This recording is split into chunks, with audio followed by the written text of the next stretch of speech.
Monolog Nini, karya Moh Satrio Welang. Sesosok perempuan terduduk, bersenandung lirih pedih, ia sendiri. Usianya baru 30 tahunan, namun gurat wajah yang lelah tak mampu bersembunyi atau lari. Tangan kanannya membawa keranjang berisi bunga hutan, juga alang-alang. Beberapa tanaman obat dan sedikit umbi-umbian. Perempuan itu bersenandung lirih. Matanya menerawang ke ujung pepohonan di mana angan-angan bersarang. Ia senandungkan nada yang tak teratur, kadang meninggi dan begitu tipis sinis, sisanya menyayat.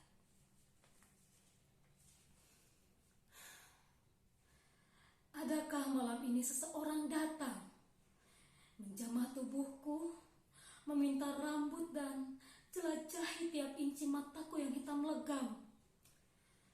Sesekali kulempar ringan kerikil kecil ini ke telaga. Genangannya merambat menyebar, semakin jauh kemudian lenyap, tertelan kerinduan. Perempuan di ujung telaga dengan mata legamnya, juga bibir keringnya mendongeng lirih. Perlahan ia arungi ruang tergelap dalam ingatannya dan mulai bercerita sendiri seperti ribuan telinga yang ikhlas terpasang. Walau dia tahu bahwa hanya batu, rerumputan dan telaga yang rela berbagi ruang dan kerinduan.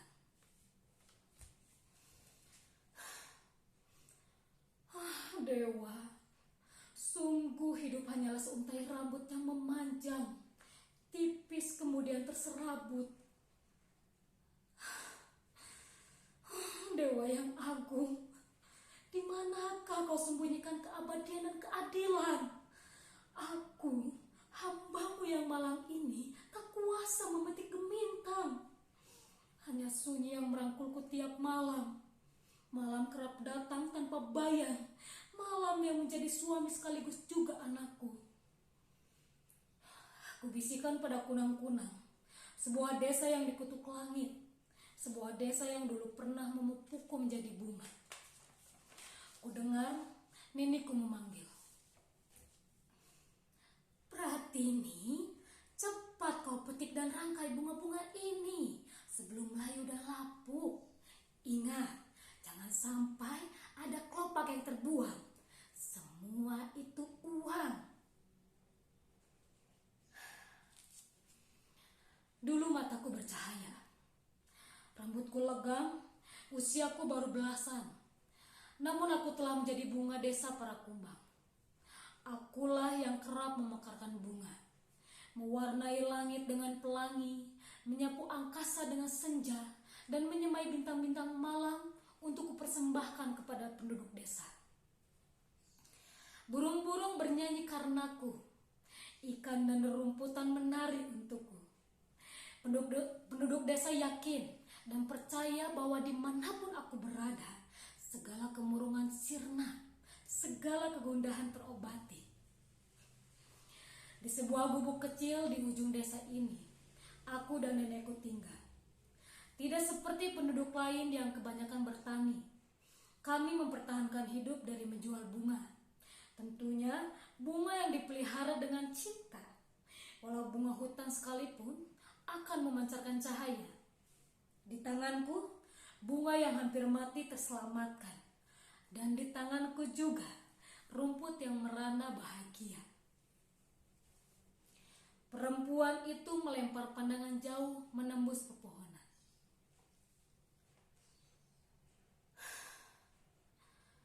Namun hari itu datang. Hari perhitungan di mana segalanya dipertaruhkan. Hari di mana udara begitu kering, sebuah pertanda. Sore itu sore yang tidak biasa. Penduduk desa ini resah. Wabah penyakit datang. Bayi-bayi menguning dan kaku. Para manula tersumbat nafasnya. Para pejabat desa, ibu-ibu rumah tangga, dan lelaki sawah bergumam bahwa dewa telah murka seperti yang telah diramalkan oleh Nini. Sudah berpuluh tahun niniku mengocehkan bencana yang menyebabkan bulu kuduk mereka berdiri. Ocehan tentang kekalutan, ramalan kengerian akan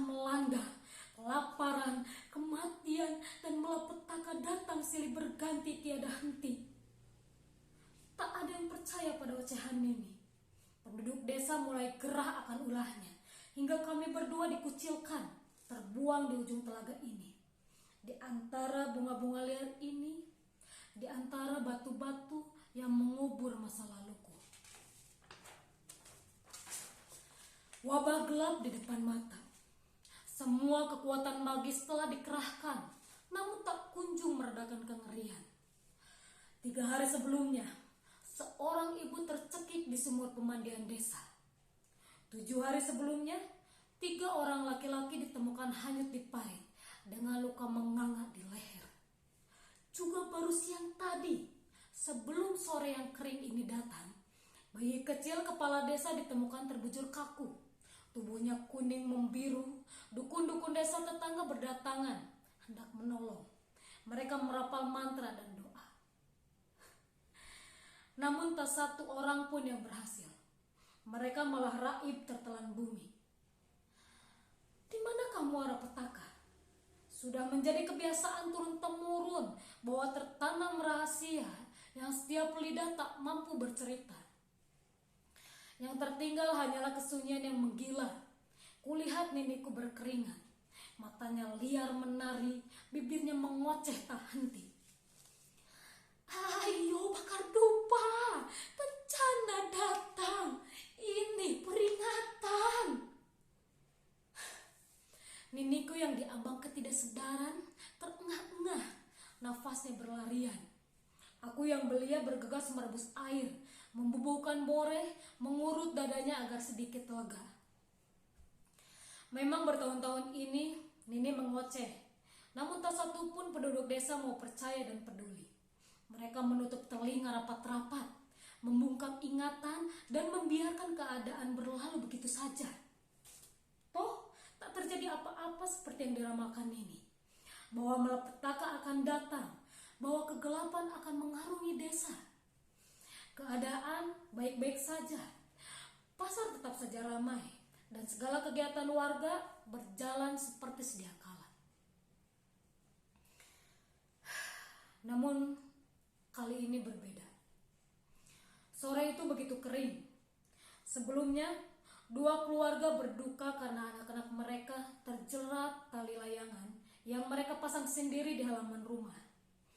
4 hari sebelumnya, seorang lelaki berperut buncit terpenggal kepalanya sehabis menonton layar tancap. Ususnya terburai, celananya penuh darah. Senja merayap cepat, gelap mengintai, menyergap desa yang kini berduka. Akankah ini ramalan Nini? Akankah bencana ini yang sering ia ocehkan? Warga desa bersikeras tidak mau percaya. Namun mereka tak sanggup menipu diri bahwa mayat-mayat telah menggunung, bahwa darah menggenang di mana-mana, di parit, di sumur, di selokan, di kendi-kendi tempat air minum, dan di mata yang liar yang takut maut menjemput. Saat itu penduduk desa berkumpul, ramai berdebat. Sebuah keresahan massal yang berakhir ujung pada keputusan bulat. Aku dan niniku harus disingkirkan. Kami pun diusir. Kami dibuang ke utara, menjauh dari mereka, di sebuah telaga yang jarang dijamah, sangat jarang. Telaga terlentang, tempat orang buangan. Namun anehnya, selepas kepergian kami, wabah di desa ini tak kunjung sirna.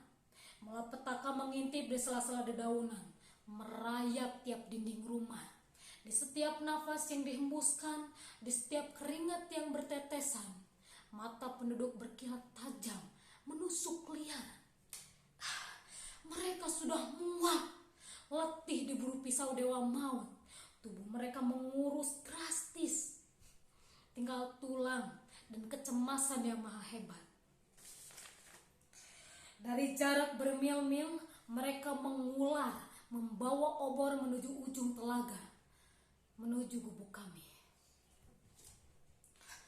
Hei nenek busuk, keluar kau dari gubuk real atau akan kami bakar sekarang juga. Lihat apa yang kau lakukan. Kami kehilangan anak-anak kami, juga istri dan suami-suami kami. Dengan paksa mereka mendobrak pintu gubuk kami yang rentak. Aku yang masih belia menangis ketakutan.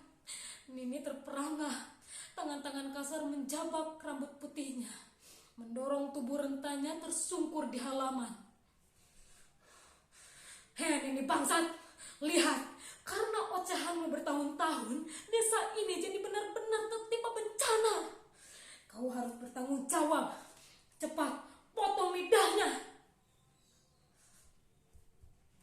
Membabi buta, mereka memegang tangan dan kaki Nini. Meronta-ronta, Nini tak henti mengoceh.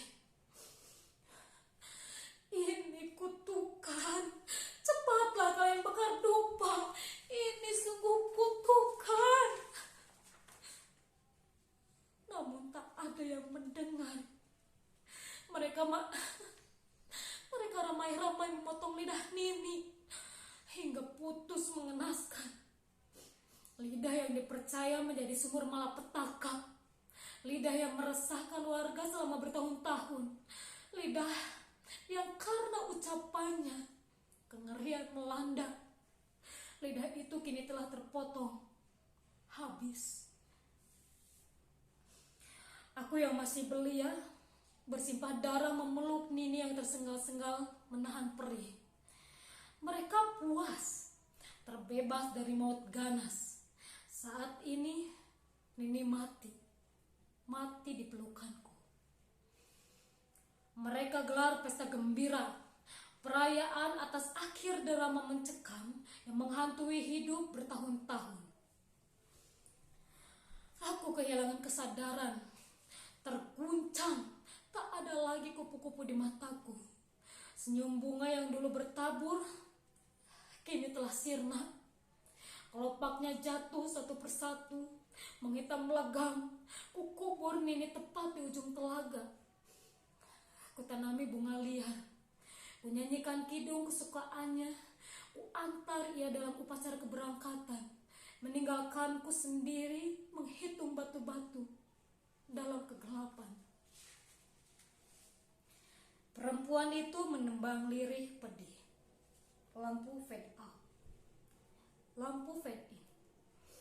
Perempuan datang dengan membawa sebuntalan karung, membawa skop dan duduk di salah satu nisan. Kini aku paham apa yang diocehkan Nini bertahun-tahun lalu. Aku paham bahwa bukan kebenaran yang takut didengar, melainkan ketakutan melihat wajah sendiri saat bertatapan dengan kebenaran. Kini di tanah ini aku tak sendiri. Itu di sana nisan yang hanya batu kapur itu milik Johadi, mantan anggota partai.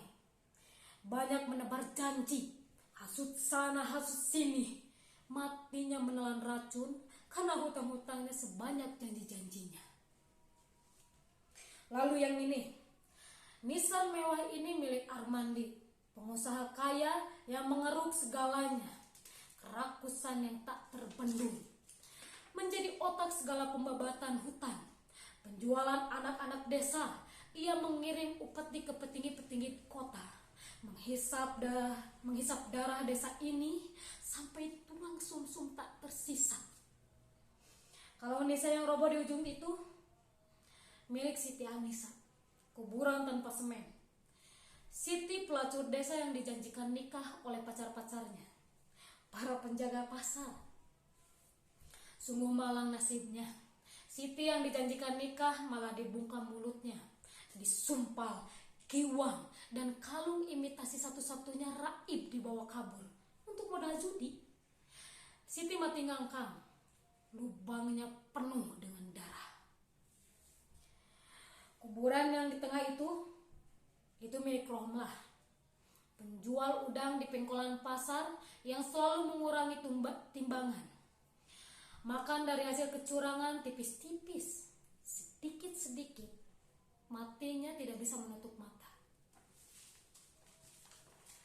Perempuan itu mulai menggali tanah, membuat liang. Kalau Arjo, nisannya di baris nomor 2. Ya, di sebelah kiri itu. Arjo dibantai habis-habisan karena jadi maklar jual vaksin gila-gilaan. Arjo menggelapkan dana kesehatan, memanfaatkan kesulitan warga yang tertimpa wabah. Lalu sekumpulan tulang belulang itu sudah tak terkenali lagi. Semua menumpuk jadi satu. Yang dulunya terlibat pertengkaran anjing dan kucing tentang agama kini menjadi rangkulan, mengering menjadi tulang-tulang yang pucat menguning. Di tumpukan itu pula tulang para wanita yang gemar berguncing dan gemar berhubungan intim dengan suami-suami tetangga. Juga para lelaki tua yang sibuk menenggak tuak, menghisap payudara anak-anak gadis. Lalu anak-anak lelaki yang gemar sabuk ayam dan meniduri wanita setengah baya yang ditinggal suami-suami berjudi.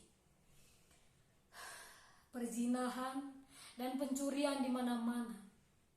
Di desa ini pula, aborsi di mana-mana. Mereka buta, tak ada yang membakar dupa. Hati menghitam legam, selegam rambutku, selegam mataku. Perempuan itu membuka buntalan karung, mengeluarkan puluhan lidah yang terpotong. Tampak segar namun amis, membuangnya satu persatu ke dalam liang yang baru dibuatnya.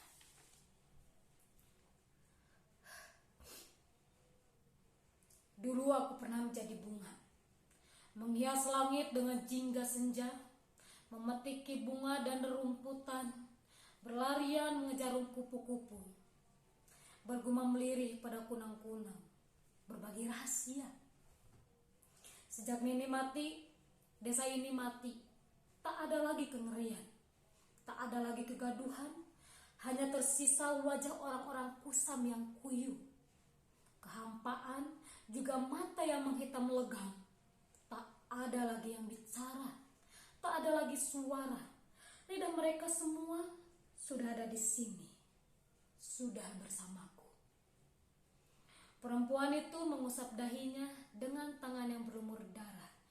3 potong lidah terjatuh. Ia menembang menyayat lampu blackout. Terima kasih.